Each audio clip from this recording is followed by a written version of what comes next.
The story takes place in a prison where all the inmates are forced to get out of their cells for mealtime.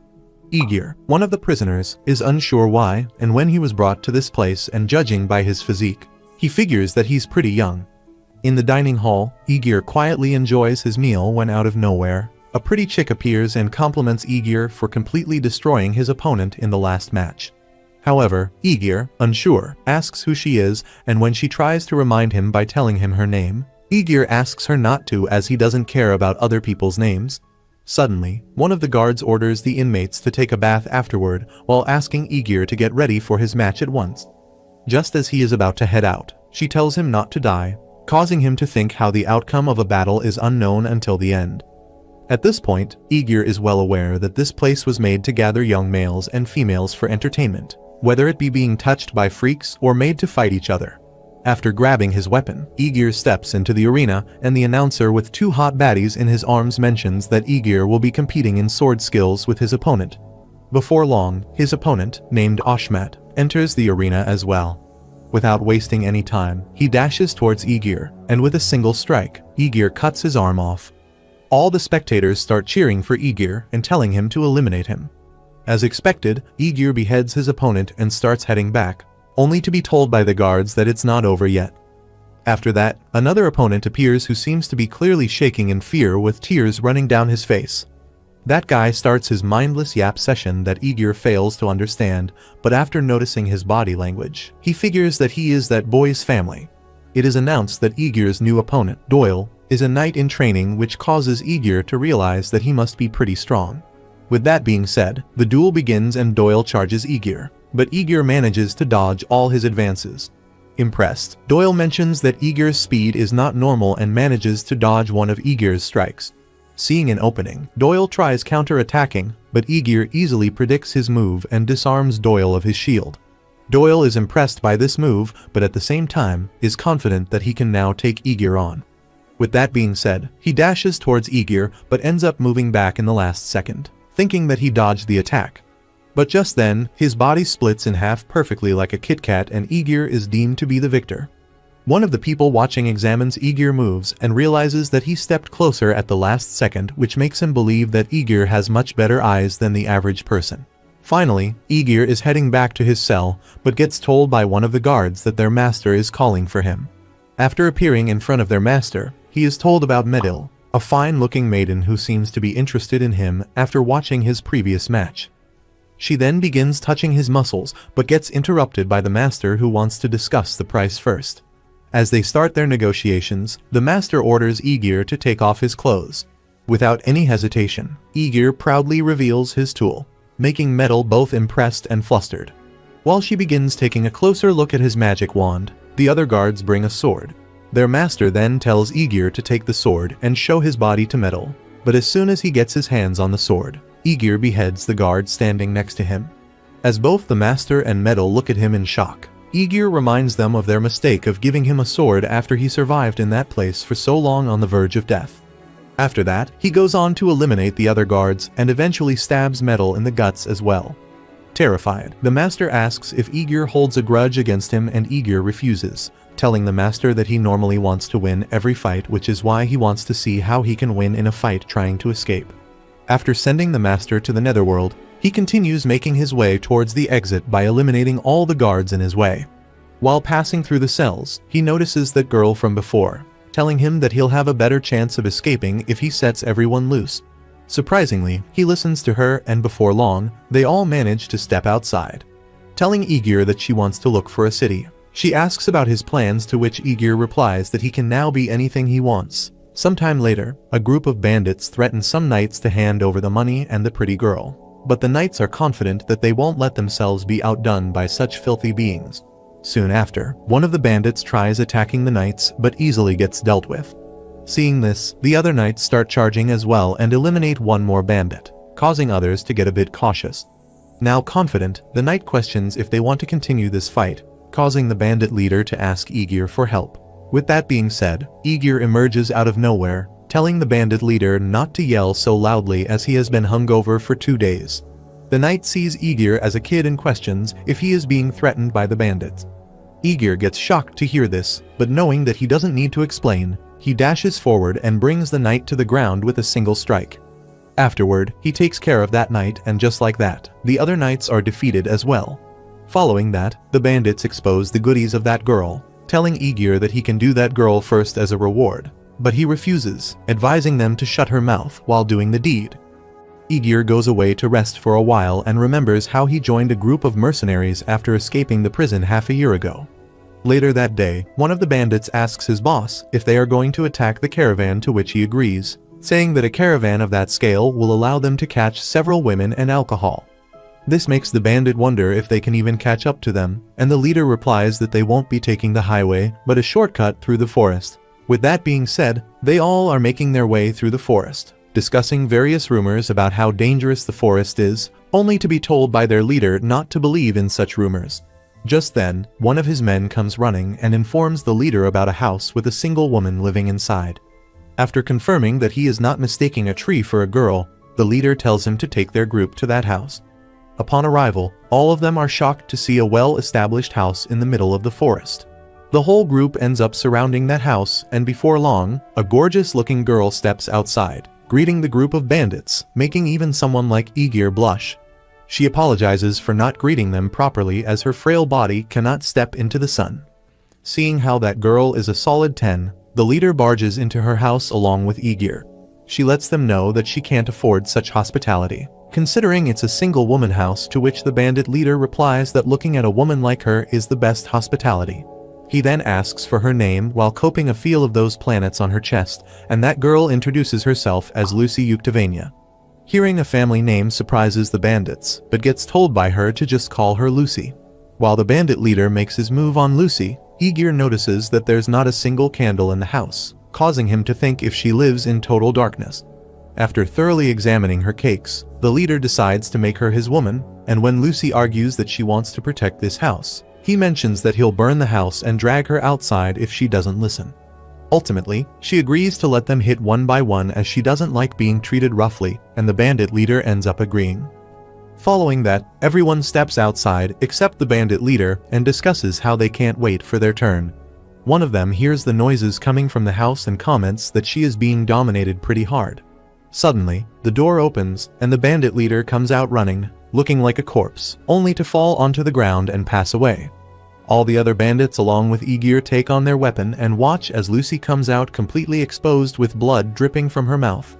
Without wasting any time, the other bandit tries attacking her, but she grabs his spears with the tip of her fingers and easily takes his life. Aegir realizes that she doesn't seem like a normal person while simultaneously, the others attack her with crossbows. However, she manages to catch all the arrows except one that ends up popping one of the milk balloons. But to their surprise, her wound heals in a matter of seconds, making them wonder what kind of monster she is. Lucy then continues dealing with all the other bandits without breaking a sweat until Aegir jumps at her with his sword in hand and breaks the shade protecting her from the sun, knowing that vampires are weak against sunlight. As soon as sunlight falls on her body, Lucy starts screaming in pain. But it doesn't seem to affect her much, and instead, Lucy questions Aegir why he destroyed her beautiful house. This ends up making her even more furious, and with one of her powers, she makes everyone scream in pain along with Aegir, who can't breathe and falls to the ground. His body starts feeling stiff, and all the negative emotions start raging like a boiling pot. But before long, he starts getting used to this and manages to get back up. Lucy is surprised to see him free himself from her power, to which Aegir replies that he has seen so much negative stuff that it doesn't affect him anymore. Hearing this annoys Lucy, who mentions that it's not something young people like him are accustomed to. Aegir also notices her aura changing, which makes him ask if she's not angry anymore. But Lucy disagrees, telling him that he destroyed her beautiful house, and Aegir replies that he won't harm it anymore if she lets him go. However, she refuses, knowing that it'll be a pain to clean up all the mess by herself, and agrees to let him live if he agrees to her conditions. Lucy's first condition is to repair her house, the second is to dispose of the corpses, and the third is to let her suck his blood. Aegir mentions that he'll be sucked dry and die, but Lucy reassures him that she'll only drink once every 10 days. Aegir argues that it's impossible as it takes 2 days for a one-way trip from the nearest city. Hearing this makes Lucy believe that Aegir misunderstood her and lets him know that he will be living with her from now on. Furthermore, Lucy mentions that Aegir looked quite tempting the first time she saw him and can tell that he's a virgin from the scent coming from him. Right now, she has a few lessons she wants to teach him herself. Additionally, she can't understand how a boy this young could be this composed after witnessing a massacre and figures that he must have endured a lot. While burying him in her jugs, she thinks that Aegir lacks common sense and decides to let him take a rest after all that action. Lucy further tells him that blood-sucking and lustful urges are connected and asks him to embrace her. She then decides to turn him into a man and runs towards her house while carrying him with one hand. After that, she throws him on the bed and doesn't waste any time swiping his V-card. After they are done, Lucy notices that she completely sucked him dry without even drinking a drop of blood from him, and seeing him sleep so peacefully makes Lucy finally have a taste of his blood. With that being said, Aegir slept peacefully for the first time with a vampire behind his back. The next day, Lucy asks him about the country's name, but he doesn't seem to know what a country is and wonders if it's where the arena is. This makes her realize that his thick skull doesn't know anything besides fighting, and knowing that he'll live a sad life this way, she decides to drill some basic knowledge into him. But when Aegir argues that he can live just fine without knowing it, Lucy gives him a sneak peek of her honkers, making him instantly agree to take her classes. To start things off, Lucy explains that the world they live in is called a continent, and in the middle of that continent lies a mountain range. The east and west both have their plains, while in the north and south lay two big powerhouses. In the north, it's called the Union of Olga, which is a country that has existed for 500 years, while in the south is the Empire of Galand, which is a military-ruled country. Following that, Lucy asks Aegir about the country this forest is associated with, and when he fails to reply, she lets him know that this is the Central Plain, which is on the east side of the continent. In the Central Plain, many small countries that have formed alliances exist, and this particular forest lies in the country called Troya Kingdom. She then asks if he understood everything so far, and while Aegir's two brain cells fail to grasp every detail, he realizes that the world is a much bigger place than he thought. Lucy is happy with this result as she wanted him to understand this first and foremost. Additionally, she lets him know that there are a lot of other things to learn, but it might take him some time. Later that night, Lucy makes vegetable soup for him and mentions how it's been hundreds of years since she last cooked. Aegir instantly digs in as he is really hungry, and when he asks if she's not going to eat, Lucy lets him know that her meal is his blood. She then notices him staring at her, and when she questions the reason, Aegir replies that he wants her to teach him about women as well. Before going to bed, Lucy makes sure to give him a proper lesson, and when Aegir makes up his mind to satisfy her this time, he gets told by Lucy that he is 500 years too early to challenge her. Now, months have passed since that day, and currently, Aegir is busy hunting deers. Later that day, he returns home with a deer on his shoulder and gets reminded by Lucy that he needs to train his mind more than his body. Apparently, it has been around 2 years since he started living with Lucy and has enjoyed each day. His daily routine involves him waking up, keeping the fire going to prepare breakfast, and then waking up Lucy. Following that, he studies until the sun rises, and when the sky turns white, he plows the fields to train his body. Once he is done, he makes sure to be intimate with her and embraces her every night. After their first round, Lucy compliments him for improving a bit, causing Aegir to jump at her, looking to improve even further. He is now starting to understand the supremacy of a man after seeing Lucy enjoy it, and remembers how she always makes sure to compliment him when he does a good job. Currently, Aegir is able to make Lucy successfully reach climax, and after they are done, he accidentally ends up calling her his mother. Surprised, Lucy makes sure to tease him by telling Aegir to treat his beloved mother well. Later that night, Aegir is busy swinging his sword when Lucy appears and notices that he has gotten even more muscular. Aegir replies that it's because he has been eating well and asks her to spar with him for a bit, to which she agrees.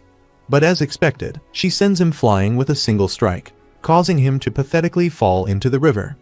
Lucy tells him to wash off the dirt before he enters the house, while he figures that it's impossible for him to defeat her.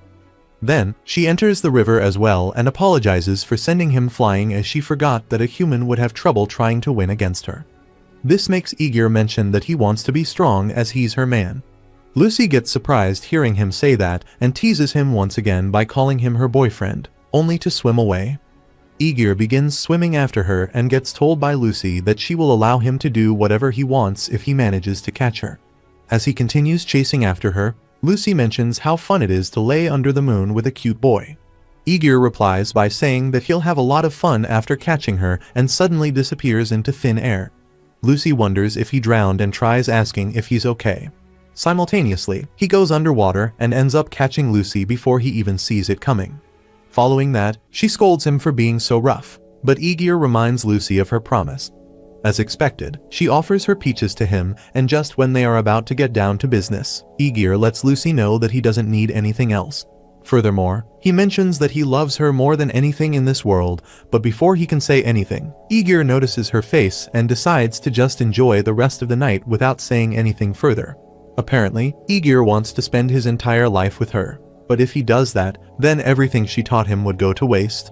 Eventually one day, Lucy lets Aegir know that she has nothing left to teach him, making him realize that the day has finally arrived. She further mentions that he has now her permission to leave this place. At this moment, Aegir notices that his heart is unexpectedly calm and wonders if he can even remember everything she has taught him. However, he soon realizes that this is not the time to be doubting himself, and lets Lucy know that he will leave this place soon. Lucy gets a bit disappointed hearing this, and Aegir follows by asking her to come with him. He mentions that even though Lucy treasures this house, he still wants her to come as he doesn't want to stay away from her. She begins blushing after hearing him say that, but ultimately mentions that she can't agree with that, as this is the only place left for her to remember. Aegir instantly turns around and agrees to her decision, making sure to hide the tears running down his face.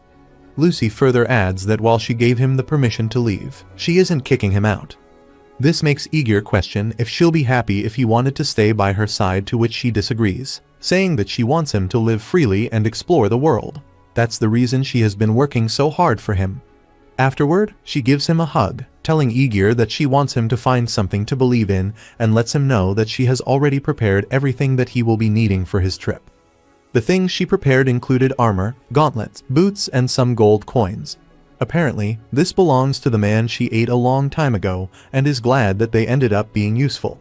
Not only that, but Lucy also gives him a weapon along with a mantle, saying that she's sure he'll be able to wield it just fine. Noticing the color makes Aegir wonder why it's black, and Lucy replies that it was originally white, but she dyed it red with her blood. Later that night, Aegir is fully dripped up and ready to leave. Lucy comments on how he has changed a lot but still has room to grow. Before leaving, he lets her know that she is his whole life and thanks Lucy by kissing her hand. This makes Lucy mention that he has passed the lessons on women and advises him not to treat other women the same way he did with her, as they'll die, considering the foot-long monster he's rocking. For one last time, Aegir asks if she really doesn't want to come with him, to which she agrees. Ultimately, he gives her a kiss and Lucy lets him know that while she can't be with him, they won't be parting forever. What she wants is for him to become a noble, climb ranks, and eventually become the king. After claiming this land, when he returns, she will be whatever he wants, whether it is his wife, his mistress, or even something else if he's freaky like that. However, becoming a king as a commoner is something Aegir finds impossible until he takes a look at Lucy. With a determined look on his face, he finally leaves. Meanwhile, Lucy wonders if he will return to her once he grows old and realizes that death is coming close, but at the same time, she knows that she won't be hoping for his return. Currently, Aegir is heading to the north as he plans to head towards the Olga Federation. It's been 4 days since he left the forest, and since he has bathed every day for the past 2 years, the smell of sweat is starting to make him uncomfortable. For the time being, Aegir decides to stay at the town named Rolel, which has a population of around 3,000. But just when he is about to enter, the guards at the main gate stop him, asking Aegir for his name and intention. Aegir introduces himself as a mercenary. They then notice the weapon on his back and wonder if he's here for the wolf hunting season. Curious, Aegir asks if he isn't allowed, to which the guard replies that normally, people pay with a silver coin, but entering with a weapon like that with no real reason isn't allowed. Having no other choice, Aegir takes out one of the gold coins Lucy gave him, which ends up surprising the guards. One of them then advises Aegir to grab himself a spear for the wolf hunt, and when he asks if he can enter, they agree, telling Aegir to make sure there's no witness around if he ends up eliminating someone. Just then, the captain of the knights arrives, telling the guards to take out the thing they stored in their pocket. After taking the gold coin from the guards, he returns it to Aegir and gives one of his silver coins to the guards instead. This results in Aegir thanking him and asking for his name. The captain introduces himself as Gray, and judging by his look, Aegir notices that he seems like a worthy opponent. Gray then notices Aegir's weapon as well and asks what he plans to do with it. Aegir makes an excuse about wanting to enter the wolf hunt and Gray ends up buying it. Furthermore, Aegir asks if there's an inn he can take a bath at, to which Gray replies that baths in the town are only in the nobles' houses and the most he can do is wipe his body at the inn. Nonetheless, Gray advises him to hurry up as most of the inn are already packed due to the wolf hunt. After finally entering the town, Aegir roams around and checks the market to get a better understanding of the prices. Unfortunately, Aegir only has gold coins with him, and the money works in a way that 1 gold coin equals 10 silver coins and 1,000 copper coins. Even if he buys groceries, the total won't even reach 1 silver, which is why he needs to go to a money changer first. With that being said, he pays a shop called Miranda Company a visit and lets the owner know that he wants to exchange 5 gold coins with silver coins. The owner mentions that he needs to check the coins just in case, and after taking a closer look, he freaks out and questions Aegir how he comes across these coins. Knowing that he can't just say that a vampire gave it to him, Aegir replies that he got it in the forest. The owner finds it amazing that he went to the demon forest and came back in one piece. When Aegir asks what he means, the nearly expired human replies that it's a gold coin made by a kingdom that has long since perished. He further elaborates that there was a large kingdom that ruled the territory encompassed by the Tria Kingdom and the Arkland Kingdom. This is a coin that was used in that kingdom. Aegir questions if he can't use it now. The old man agrees, saying that it can be considered a counterfeit as it has not been in use for a long time. However, he still decides to give Aegir 10 royal gold coins in exchange for that coin. But Aegir decides to just trade 5 normal gold coins, as that coin holds a special meaning for him.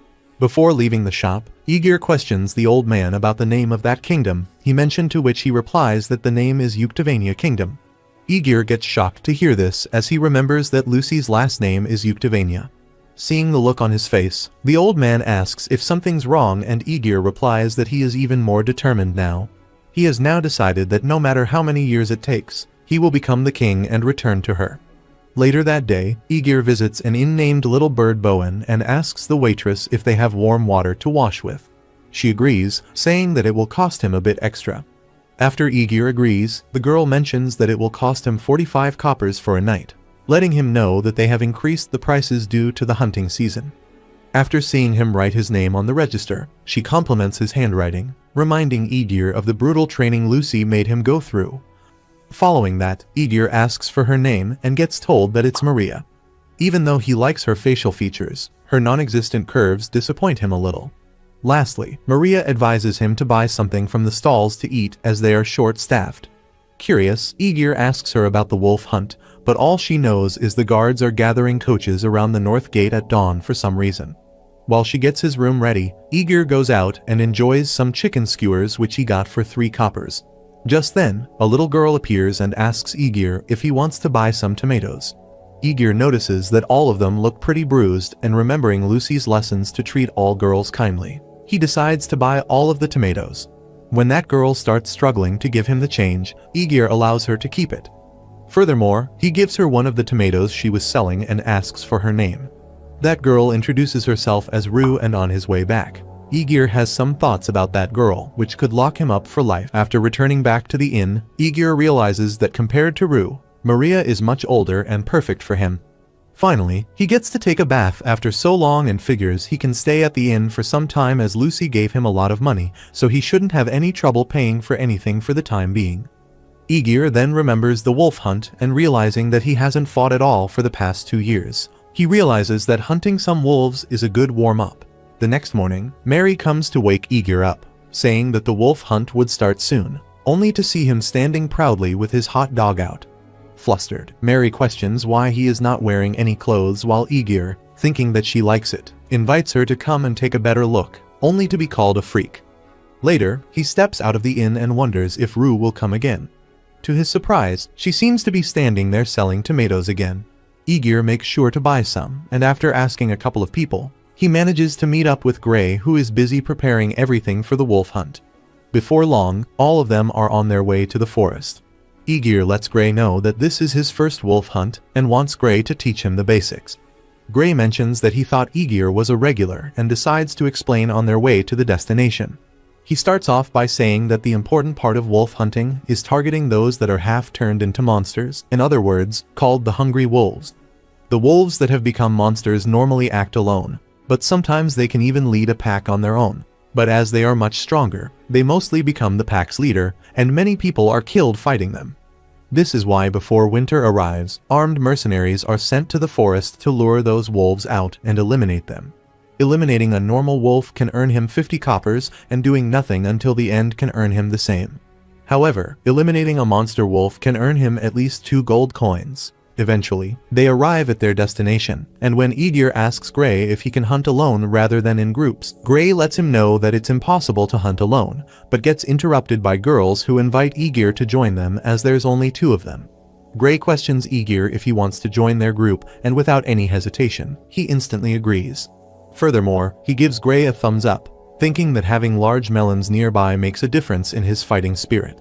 With that being said, the first girl introduces herself as Myril, a mercenary from the Shira village, while the other girl mentions that her name is Carla, and she mainly fights with a bow. Aegir seems to like the idea of teaming up with a muscular mommy and a soft-looking beauty. He then introduces himself as well, saying that his birthplace is unknown. Seeing his weapon makes Myril wonder if he can swing it, and when Carla jokes about it, Myril scolds her for always being sarcastic, saying that their previous teammate left them for the exact reason.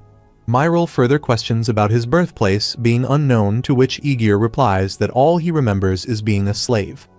This comes as a surprise to her, and she apologizes for bringing back old memories, but gets told by Aegir that it's fine as he managed to run away and was raised deep in the mountains. Soon after, Carla notices the presence of wolves and lets the others know that they are here.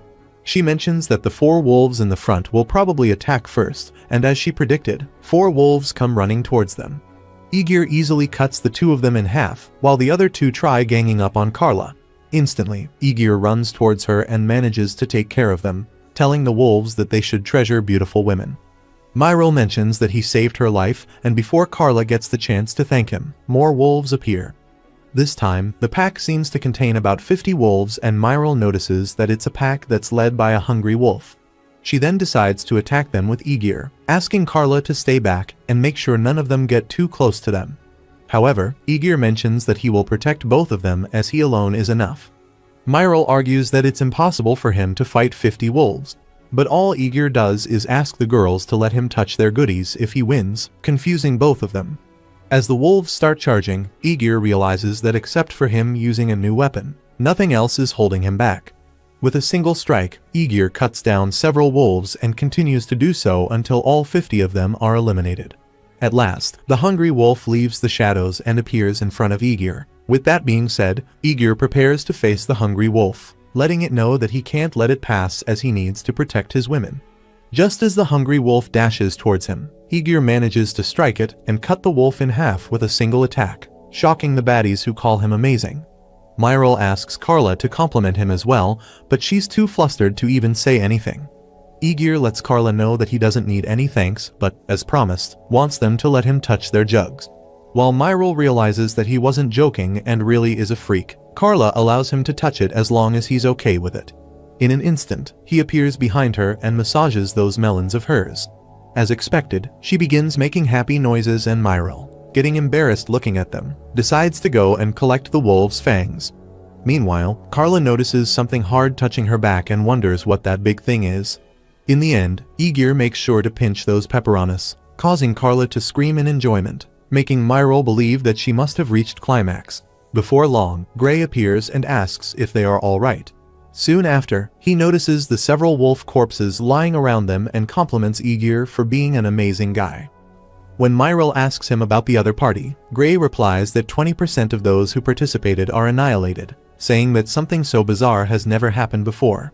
For the time being, he suggests getting back to town. On their way back, Myril finds out that there were a total of 4 hungry wolves, and Gray adds that all the parties they've picked have seen them. Apparently, the guards were able to attack and drive those wolves away, but including Aegir's hunt, only 2 hungry wolves were taken down. Aegir figures that the wolf hunt might be cancelled from tomorrow on, to which Gray agrees. Just then, a guard calls Gray out, and after getting out of the carriage, they witness several bodies of mercenaries on the ground. Before he can figure out what happened, 2 hungry wolves appear in front of them. While everyone starts panicking, Igor notices that the pack leaders seem to be working together and figures that there must be something big leading them. Suddenly, 5 more hungry wolves appear, with the one standing in the middle looking extra huge. Everyone almost wet their pants seeing the size of that wolf, and someone then start calling it the wolf from the legends. Gray tries diffusing the situation by calling it just a ridiculously huge wolf. Igor figures that there are 6 hungry wolves and 1 monster, but to him, they don't look that strong. To start things off, he charges forward and eliminates 2 of the hungry wolves who try attacking him. This motivates the other parties to get up and follow his lead. As he finishes off the 3rd hungry wolf, Igor notices the monster crushing the mercenaries behind him. They all start running, knowing that it's impossible to fight it, leaving Gray behind. Before long, Gray finds himself in front of that monster and figures that this is the end, but just in the nick of time, Igor appears and blocks the attack. He then asks Gray to take him to a house of plotful fun if they get out of there alive, to which Gray replies that he'd rather make him one of his subordinates. That being said, Igor tells everyone to fall back, saying that he will be the one taking this monster on. Eventually, the monster tries attacking Igor with its claws, but Igor easily manages to block the attack using his weapon. However, the monster doesn't stop there and continues attacking, and as expected, Igor dodges each and every single one of those attacks. Seeing this battle makes the other mercenaries compliment Igor along with Myril, who can't believe that Igor is taking no damage even though he is being counter-attacked. Ultimately, the monster tries intimidating Igor by letting out a loud growl. Igor figures that it's trying to catch him by surprise, totally aware that he was actually waiting for this moment. With that being said, he manages to land a strike on the monster's head, but fails to break through its tough skull. This allows the monster to successfully counterattack and pin Igor down to the ground. Seeing the girls come to help him out, Igor realizes that he can't let them worry as he plans to share his bed with them. To get himself out of this situation, he lands a few punches on the monster's mouth, and after managing to lift the monster up, he slams it onto the ground, surprising everyone along with the monster. After praising the monster for carrying more weight than his lust drive, Igor finally ends its life. While the others are shocked, Carla gives Igor a hug, letting him know that he's unexpectedly strong. On their way back to the town, Igor mentions that he will be heading back to his inn, causing Carla to mention that they will be renting some rooms at his inn as well. Back at the inn, Maria welcomes Igor, asking him about the hunt, only to witness several other mercenaries tagging along. Following that, they all have a great time drinking, and Rue ends up selling some of her tomatoes as well. Later that night, Igor gets out of the bath and hears someone knocking on the door. To his surprise, it's Carla, who asks if it's okay for her to come in. The next morning, Gray appears in front of the inn, telling Igor that they need to go to the guards' headquarters. Apparently, some people want to ask him some questions, and because Carla ended up having too much fun, Myril is the one joining them. At the headquarters, the head of guards called Glock compliments Igor for achieving an amazing feat, and Gray reassures Glock that he has confirmed what Igor accomplished with his own eyes. Without wasting any time, Glock gives Igor around 50 gold coins as a reward, and when the Brokies start arguing that this sum is too much for a reward, Glock replies that giving him an insufficient reward will only bring shame to the name of their town. Eventually, he officially gives Igor that reward, and before he leaves, Glock invites Igor to join the guards, promising to pay him double the salary. Igor starts off by thanking Glock for the offer, but says that he plans to travel around the world, which is why he has to refuse the offer. Glock understands and lets Igor know that he would have loved to join Igor if he didn't have a wife at home. This makes Igor ask Glock if there's something else he'd want his help with, and Glock requests him to take care of the bandits rampaging around the villages in the east. On his way back, Igor runs into Gray, who mentions that he was looking forward to working with Igor, to which Igor replies that he's going back to do it one more time with Carla before leaving. Furthermore, he reminds Gray of his promise to show him to some escorts, to which he agrees, calling Igor a womanizer. Back at the inn, Carla mentions that she will be coming with Igor, and Myril reminds her that they are a party which was formed only for the hunt. But Carla argues that she's already Igor's woman and will be coming with him because she is the type who has intense feelings for the man she loves and can't even think about parting ways with him. Following that, Igor asks if the two of them are alright with only receiving 4 gold coins for the reward, to which Myril replies that Igor did most of the job anyway, and the 50 gold he got for taking down the monster should be his. Carla also says that she doesn't mind, as long as she gets to do the deed. Aegir then asks Myril if she will be going home, and Myril agrees, informing Aegir that she will buy food from her earnings and go home as her village has a hard time gathering food in winter. This reminds Aegir that the bandits are in the same area as her village and suggests him and Carla tagging along with her so they can take down the bandits together. Myril seems to like this idea and lets him know that it'll take 4 days on foot. Now that it's decided, Myril decides to go and buy some food while the two of them decide to do it again and start sucking the life out of each other. However, they get interrupted by Myril, who reminds Carla that she needs to replenish her arrows, and Aegir that he should buy a horse to ride it. With that being said, the two of them pay a visit to the old man, who has already heard rumors about Aegir receiving a reward for his military service.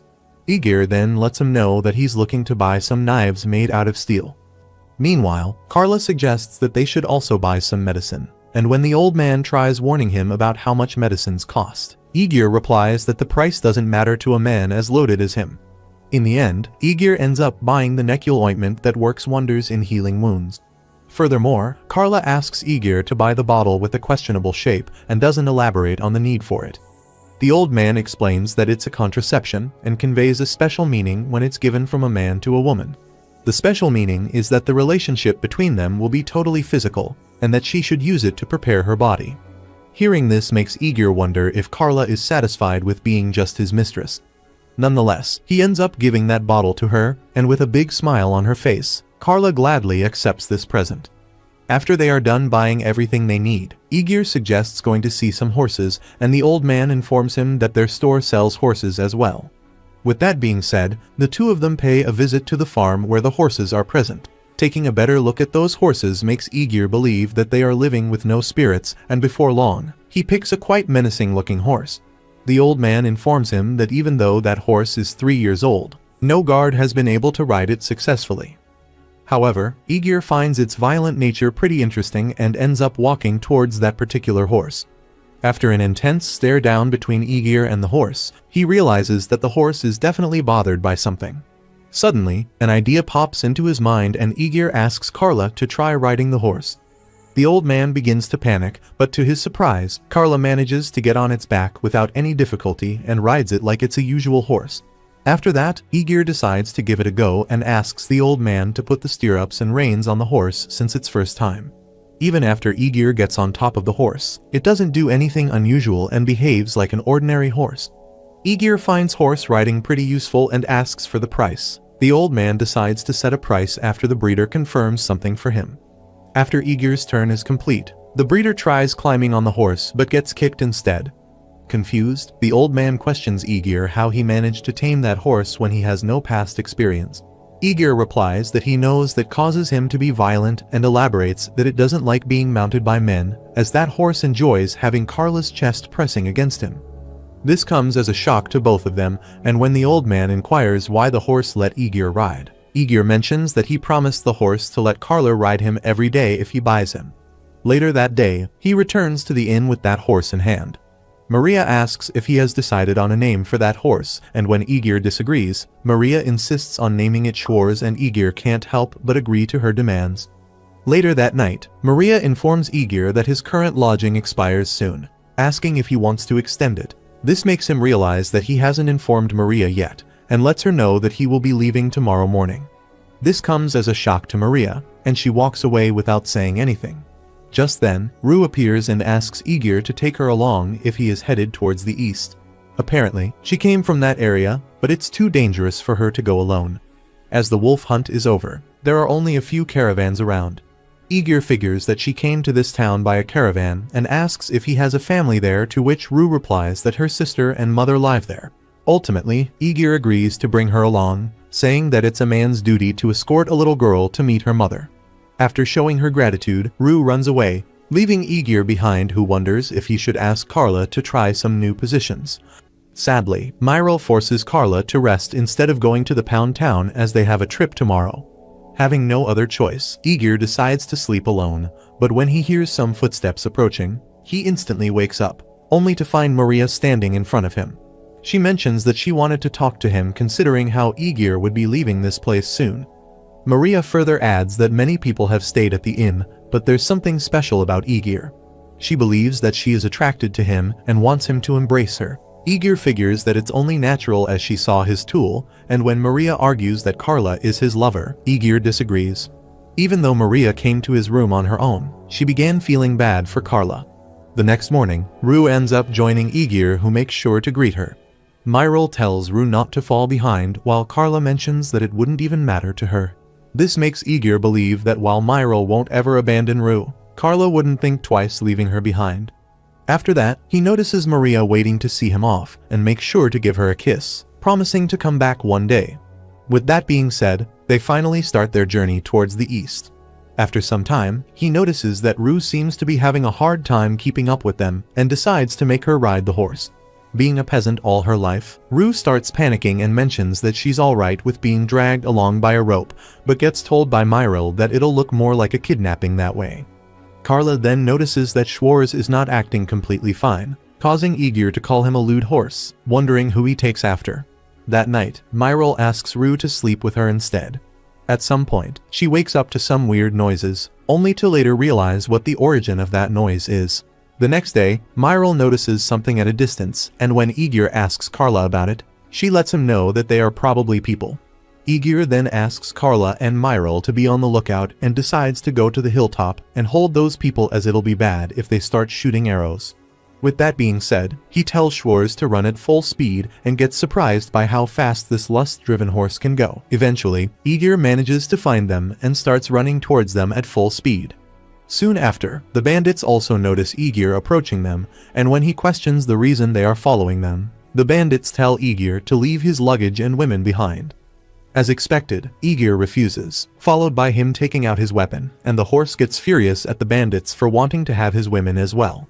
Judging from their equipment, Igor figures that they all are farmers, and just as the bandits try attacking him, saying that a single rider can't do anything, Igor cuts 3 of their arms with a single strike. Witnessing Igor's overwhelming power, the leader of the group tries to flee, but Igor tells Schwarz to run after him and eventually manages to deal with him for good. Now that the leader is defeated, Igor tells the other bandits to run away or they might end up like him, causing them to run away without looking back. While Igor starts thinking how those bandits should have some guts, Schwarz shifts his attention to the ladies who seem to be fighting a group of bandits as well. However, Myril easily manages to deal with those weaklings, and when one of the bandits try attacking her from behind, Carla takes care of him by shooting an arrow at his eye. Concurrently, Igor appears like a white knight and beheads one of the bandits, followed by Schwarz crushing another one of them under its hoof. Seeing their numbers, Igor realizes that there are about 10 archers among them, and after asking the girls to take care of Rue, he charges them. Before the bandits even get the chance to react, he swipes most of them with the help of Schwarz, shocking both the maidens and the remaining bandits. He again tells them to surrender, and all the remaining bandits end up running for their lives. Now that the battle is over, Igor realizes that they will need to clear the corpses and thinks how Schwarz runs pretty fast for a horse that's a womanizer. To his surprise, Schwarz ends up biting his hand, causing the 2 of them to start fighting, making Myril ask them to be quiet as Rue is frozen in shock. Before long, they arrive at Myril's village, and after they enter her house, everyone gets shocked seeing the amount of food she brought along. Before long, the chief of the village appears and thanks Igor for dealing with all the bandits. Furthermore, the chief lets him know that their village doesn't have much to give him in return, as they are all quite broke these days. Luckily, Igor lets them know that feeding his horse and giving him a house to crash into would be enough. The chief instantly accepts this before Igor asks for anything else, which makes Igor realize that the chief was worried because he didn't have much to offer. After asking the villagers to prepare a feast for Igor, the chief lets Igor know that he can arrange a harem for him tonight if he desires. The thought of doing it with a harem overjoys Igor, and when the chief asks him to compensate those girls, he agrees to hand over about 2 silver coins per night. Igor then asks the chief to send any number of girls who will agree to sleep with him, telling the chief to consider their age. When the chief questions if he likes the young ones, Igor reassures him that he only wants adult women. During dinner, Igor informs Carla about it, and she decides to join this group project as well. Later that night, 5 girls appear in his room and compliment Igor's body, figuring that he must last long considering that he's the one who asked for them. Without any hesitation, Igor agrees, telling them that he will take turns with each of them, and with that being said, the party begins.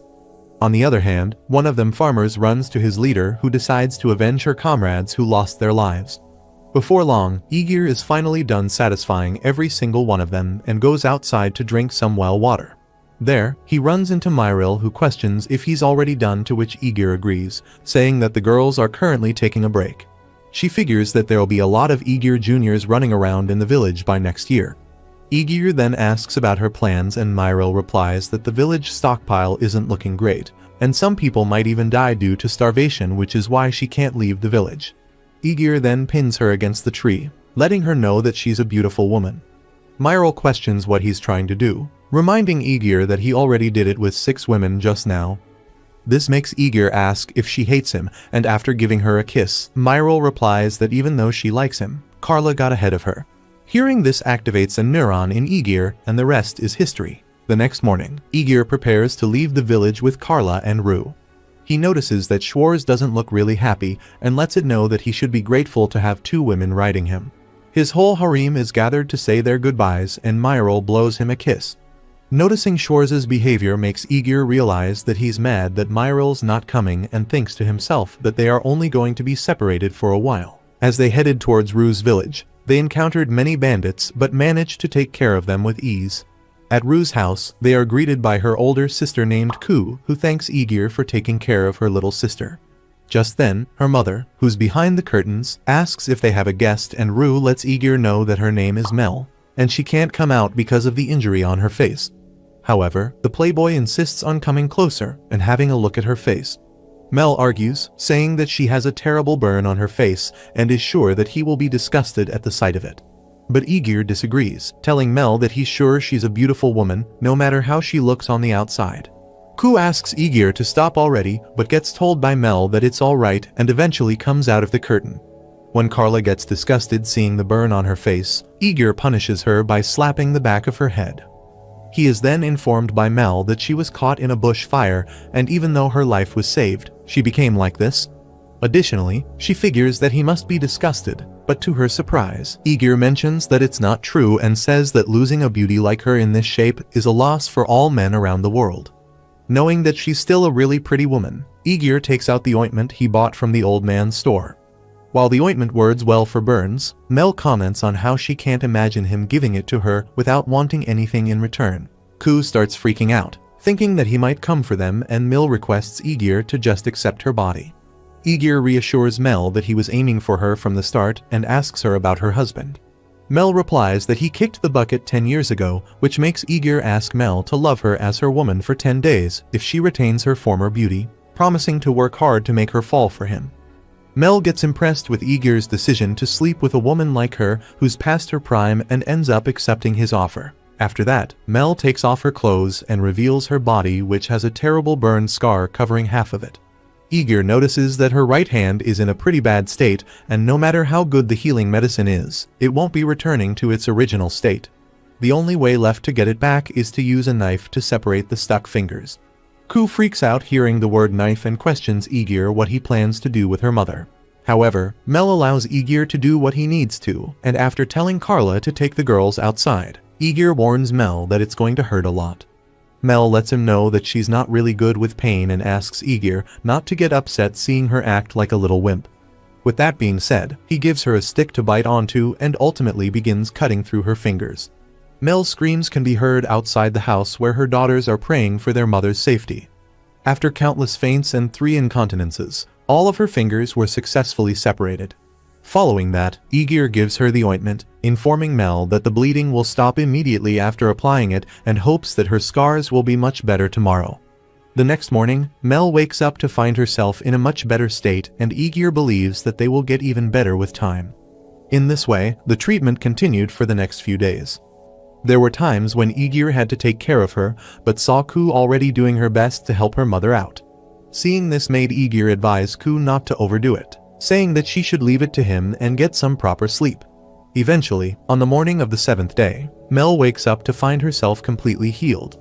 While her daughters start crying seeing their mother getting better and prettier, Aegir can't help but be glad in the investment he made.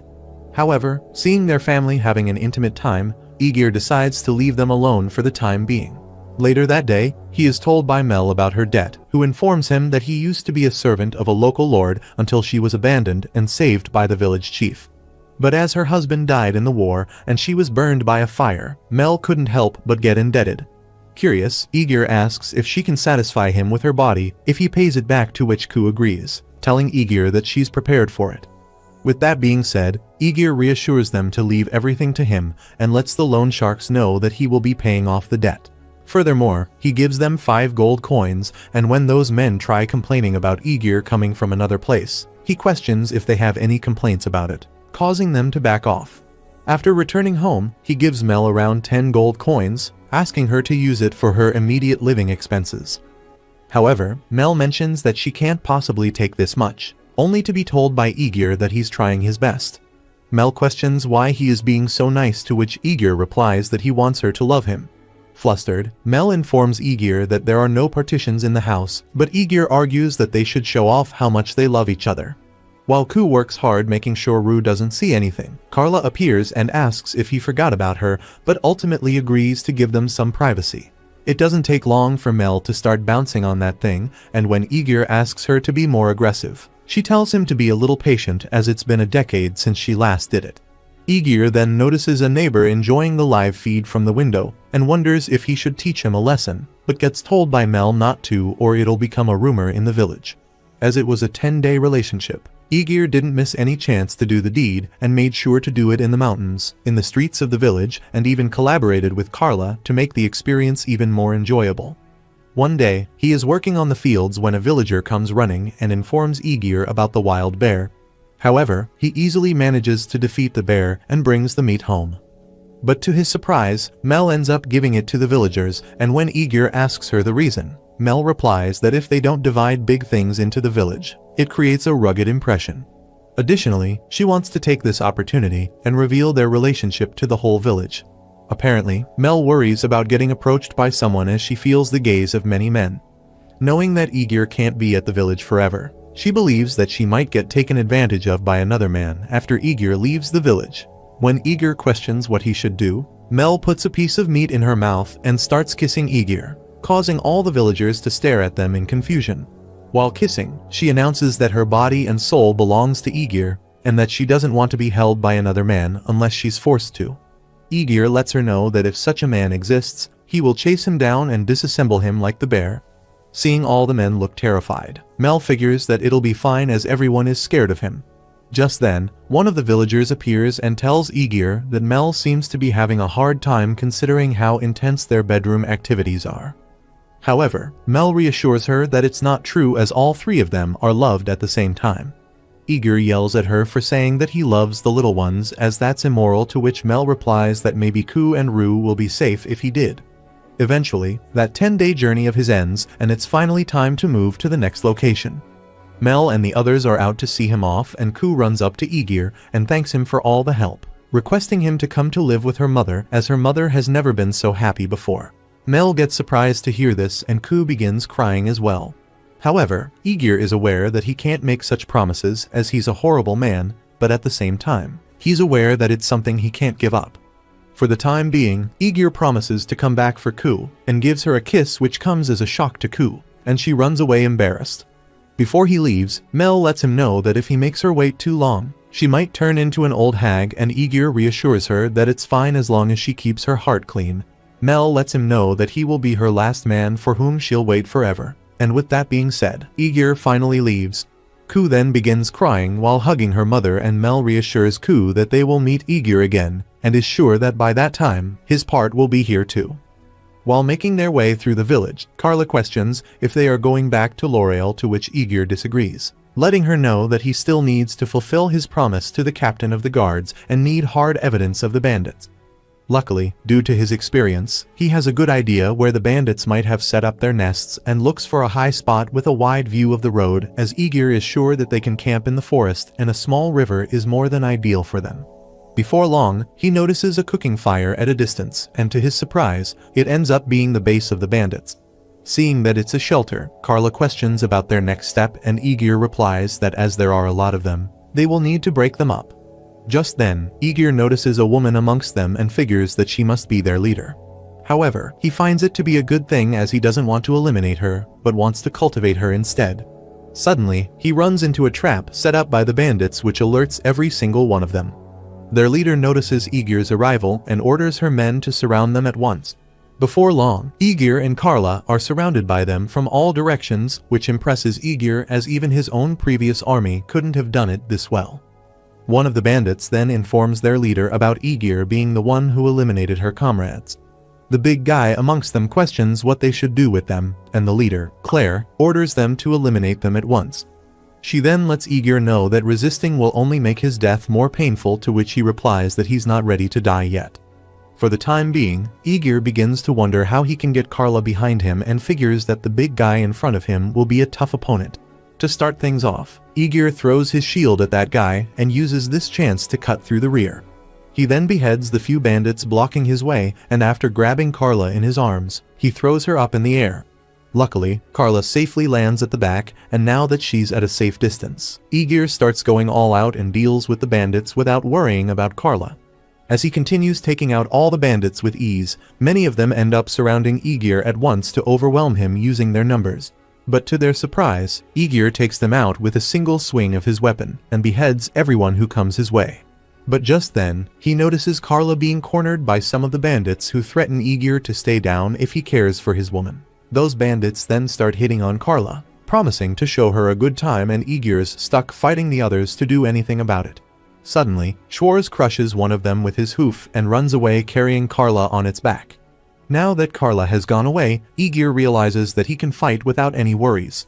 With that being said, he starts beheading those bandits left and right, laughing at them, saying that he is the only enemy present. As the bandits start to hesitate, Claire decides to step up, but is stopped by the big bud who tells Claire that the leader shouldn't step forward. He then asks Aegir if he's a knight under the count, to which Aegir replies that he's just a mercenary. The big guy then mentions that he used to be a knight in the past and tries going for the first hit. Aegir realizes that it's too fast for him to avoid and ends up blocking it with his weapon. After that, Aegir begins hitting that guy with a bunch of calculated attacks, but he manages to block each and every single one of them. Aegir realizes that it's not a massacre but a proper duel, and before long, that guy's sword starts giving in. Aegir uses it to his advantage and strikes the sword, causing it to break in half. But to his surprise, that guy pulls out another sword and tries to stab Aegir, but Aegir grabs it with his cloaked left hand. He then notices that the sword is stuck, to which Aegir replies that the blades can't penetrate the cloak, and the reason it's not moving is simply the difference in their arm strength. That guy realizes that this is it, and after letting him know that he was a strong fellow, Aegir beheads him as well. Claire gets shocked to see him dead and tries to attack Aegir, but he easily unarms her and hits her with an attack, causing Claire to go down. At this point, Aegir is unsure about what he should do, as she will be executed if Aegir hands her over to the guards. Claire then begins requesting him to let her go as she doesn't want to die yet. As she continues begging Aegir to let her go, Aegir asks Claire to tell him about her past, and then he'll decide what to do with her. It turns out Claire is the daughter of an aristocrat from a small country, but after her parents were put to death, a knight under her father's command saved her as a baby and raised her into a fine-looking woman. This reminds Aegir of Lucy, and he understands how she feels, as he too wants to see the world with his own eyes and has a lot of things he has to do. Seeing him pity her makes Claire question if he will let her go, and Aegir lets her know that she must never work as a bandit again. But as she can't be innocent of any wrongdoing, Aegir wants to punish her. When Clara argues that he's being rude, Aegir tells her to shut up, while Claire figures that there's no other way around it. And as expected, the punishment turns out to be Claire's V card getting swiped, and Clara makes sure to tell Aegir to use different positions so he can maximize the punishment. Do you think Aegir will be able to become the king for Lucy's sake? Comment vampire if you'd like a part 2 of this series. As usual, thank you for tuning in, and we'll catch you in the next one.